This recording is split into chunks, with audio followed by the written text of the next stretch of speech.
dijimos hace un rato que respecto del menor se afecta, por ejemplo, el principio de legalidad. Se adoptan, por ejemplo, disposiciones tutelares. El menor no tiene ningún tipo de posibilidad de recurrir la disposición tutelar, porque como la disposición tutelar se adopta en aras a la protección del derecho del niño, no se la puede recurrir. Entonces ahí estamos ante una clara y flagrante violación del derecho al doble conforme que está establecido en el Pacto de San José de Costa Rica, en el Pacto Internacional de Derechos Civiles y Políticos, y que todo atiende o enmarcado en lo que es el debido proceso. Decimos también garantía del doble conforme. Decimos también, y que esto es muy importante, que se afecta el principio de reserva. ¿Por qué? Porque cuando el juez de menores toma esta audiencia de visu con el menor, hace la disposición tutelar del menor, pero sobre el hecho ni hablemos. Entonces, ¿a qué va a atender? A la situación del menor, de si tiene adicciones, de si va a la escuela, de su núcleo familiar, y bueno, lo vamos a tutelar. No con esto estamos atacando la justicia de familia y menores, no, estamos atacando entre comillas, criticando el sistema penal juvenil.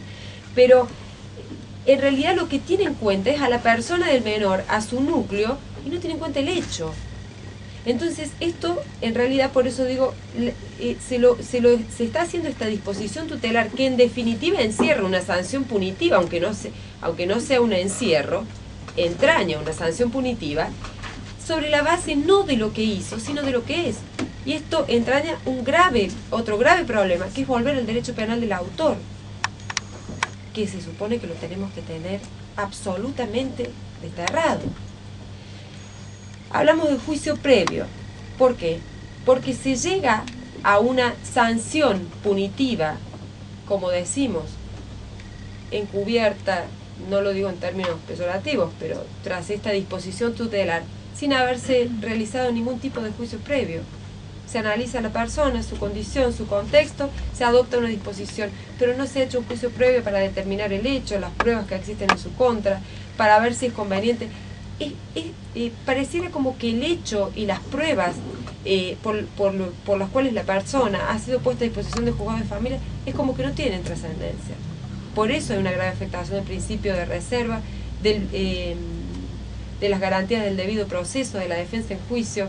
Todos los que han sido abogados y los que ejercen la profesión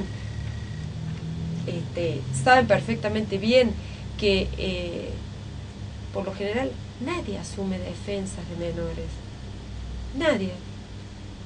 La defensora de menores asiste como corresponde a la audiencia, pero hay un absoluto menoscabo de las garantías.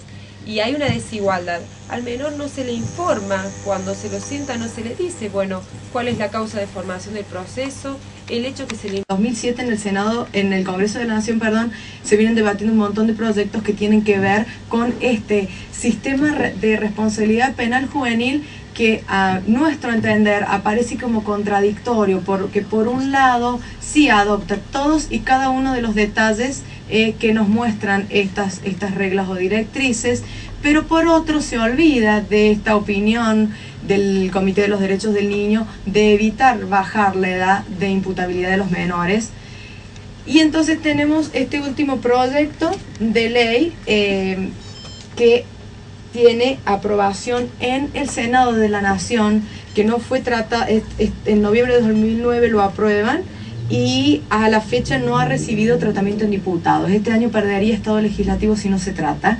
Llega a eso, y todos los chicos que han llegado a eso, al menos los casos que me ha tocado intervenir, son chicos con familias disfuncionales, que han abandonado la escuela, adicciones desde los 10, 11 o 12 años, y en realidad esto que todos conocemos y que no tiene sentido que nos explayemos demasiado, que tiene que ver con una situación de pobreza, marginalidad y falta de educación. Esos son los chicos que en su gran mayoría, en el 90%, definen por tribunales en el ámbito penal. Yo creo que está clara cuál es nuestra postura. El proyecto contradictorio en este sentido, en una parte absolutamente respetuoso de garantías de derechos, de igualar al menor respecto del adulto en el proceso, Y contradictorio respecto de la baja de edad de imputabilidad si se tiene en cuenta que es absolutamente violatorio la Convención de los Derechos del Niño. Como para redondear, me parece, comparto absolutamente todo lo que Marcela ha dicho, como para redondear, volver sobre una cuestión que es asimilar, porque me parece que en todos estos temas nosotros tenemos que sincerarnos y decir, bueno, ¿por qué estamos debatiendo esto? Estamos debatiendo esto por una cuestión de agenda mediática, rescato esas palabras, porque hay una gran cuestión de presión social, ¿y por qué presión social? Porque se tiende a pensar que, bueno, ante el aumento del índice delictivo, bueno, el Congreso tiene que dar una solución. Y el Congreso, y pasó con el petitorio Bloomberg, y pasó, y bueno, ¿y cuál es el mensaje que se da? Y no, el menor entra por una puerta, sale por la otra puerta, hay más homicidios, y bueno, tenemos que ir, marchemos al Congreso, que cambien las leyes, que todo sea más duro, y esa no es la solución. Por eso se recurre a lo que nosotros entendemos que es criterio de seguridad, es decir, al criterio de seguridad de las víctimas. Tenemos víctimas que son vulnerables. Bueno, tenemos que darle alguna respuesta. ¿Cuál es la respuesta? Y el endurecimiento de las penas o la ampliación del sistema punitivo del Estado, en este caso con la baja de edad de imputabilidad. Ahora bien, y yo me hago este interrogante, ¿se contempla la inseguridad social en aquel concepto? Que es lo que habló Marcela.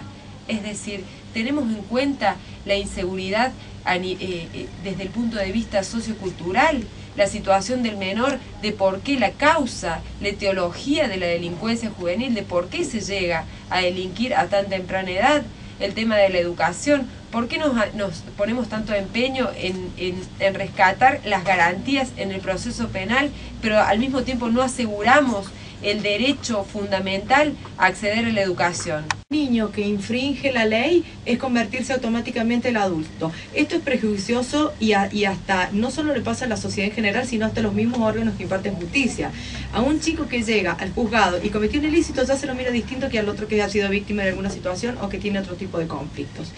Eso por un lado. Y por último, que me parece que es muy importante que queden claro, es que no se trata tampoco de no hacer nada por la delincuencia juvenil, sino de hacer algo que resulte respetuoso de los derechos de los chicos y que tienda a la reinserción familiar y social de los chicos en la comunidad. Muchas gracias.